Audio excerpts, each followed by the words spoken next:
So a few weeks back, I usually, when I go to Costco, ask my wife for a grocery list, and she was unavailable because she was in the office, and I just kind of winged it as far as what I thought we needed, and I overestimated how many walnuts she eats because we had a tremendous amount. I bought a whole thing of a bag of walnuts, but I forgot I had bought another bag of walnuts probably 2 weeks prior.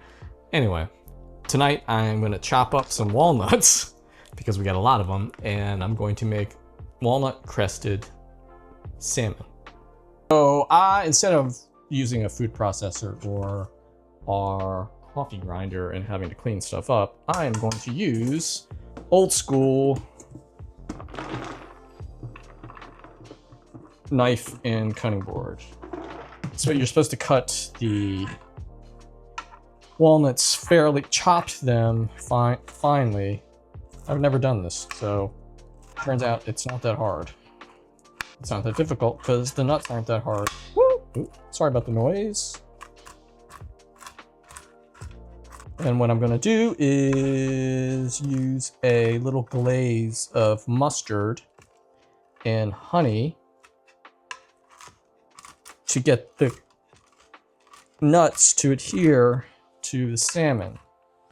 And fun fact about mustard, I like to grill, I like to smoke, and one of the tricks pit masters use is to coat ribs, or brisket I guess, or any of the protein that you're trying to cook with mustard. And I was like, man, why would you do that with mustard? It's gonna make your meat all funky.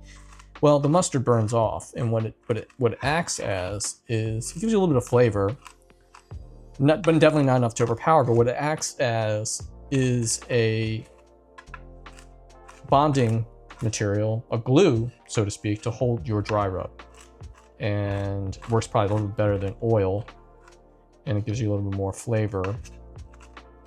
And you can see with oil, you don't have the visual indication of how much you've covered the meat, right? Before you start putting the glaze, putting your rub on. But if you see your proteins completely slathered in yellow, and then you start putting the crust on it of your rub, then you know where it's going to go. Whereas if you just use oil, the sheen and the moisture on the meat might make you think that there's oil on it, and then the crust or the rub falls off.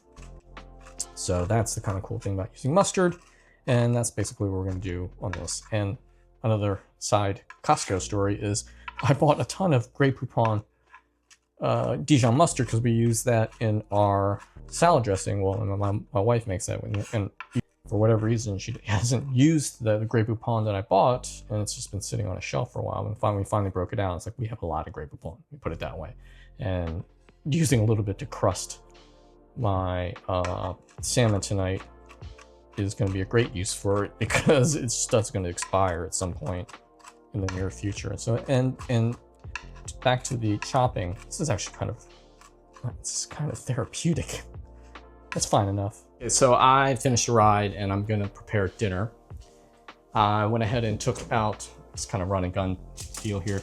I'm going to air fry the salmon in an air fryer for 350 for 10 minutes. I'm going to cook it on parchment paper. And what I've done is modified a recipe that I found online. Maybe I'll link it. And one of the things I don't have is panko bread crumbs, which I'm kind of surprised I don't have. And what the recipe is, I'm going to flip the camera around. Hang on one second. What the recipe calls for is a mixture of breadcrumbs. What am I doing? Breadcrumbs. In this case, I use cornmeal as a filler. The walnuts, they asked to season the fish directly, but I added the seasoning to the mixture. And it's paprika, salt, pepper. I'm toying with the idea of putting in some Italian seasoning. But since this, I have an open one in the pantry. I'm going to use the Grey Poupon. I used up a bottle that I already had. That's honey in there, and I'm going to spread that mixture over the fish to get that to bind to it. And I'll show you what the finished well, not the finish, the crusted fish will look like in a second. Okay, so what we're gonna do here is mix this honey and mustard moutarde mixture up. This will help the caramelization. Betsy should be home in a few minutes. Gonna cover that. Mix that up. Put that on that side. Get on the bottom. Actually, let's do this. Let's get the, put some of this on. Garlic herb. I gotta zest some lemon, but I'm actually gonna do that at the end. I'm gonna press it on. I guess I could save some of this if I have too much. Let's flip this over. I personally love skin. Betsy is not a big fan of the skin. That's the Asian in me. Parchment paper is awesome. It is, I wish I started using it much earlier. It's the cure-all for having anything delicate stick to your cooking surface. In this case, a rack.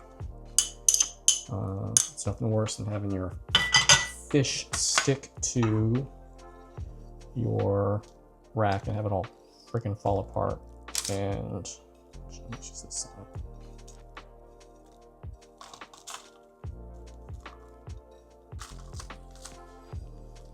Oh, and there comes the wife. But this is what it's going to look like. Right there. Flip it over.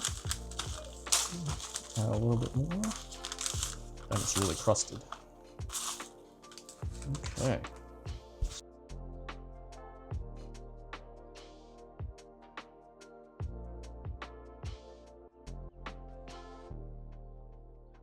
Heating 350. Getting the tray warm too, which I rarely do.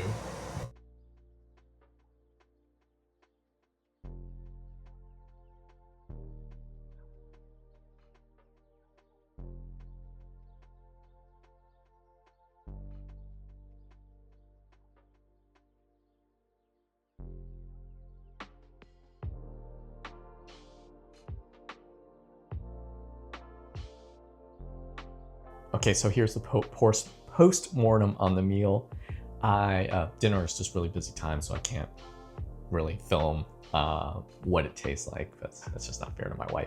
But that said, it was great. Next time I would cook it probably at 370, 375 for 10 minutes. I like it a little bit more browned on the outside. The doneness was just about right. Could have gone another minute at 350. So 11 minutes at 350 or 10 at 370, 375. You could actually taste the mustard, for better or for worse. Definitely the honey you could taste. So that was good. I like mustard. It wasn't overpowering, but you could definitely taste the hint of the tartness. And yeah, I would do it. Definitely gonna do it again. It's fun. Maybe do the walnuts a little bit more fine, and cornmeal seemed great. It acted probably not as much texture as the panko would have added, but that's what the walnuts are there for. So definitely give it a try and check out the recipe that I'll link below. And you can do the substitutions, like I said. And you can, and even what I like about the recipe, the written recipe, is that it tells you to use whatever seasoning you like. And that's the beauty of cooking. At least my philosophy of cooking is that you don't have to follow directions to the recipes to a T. Do it to a taste and do it to what you like.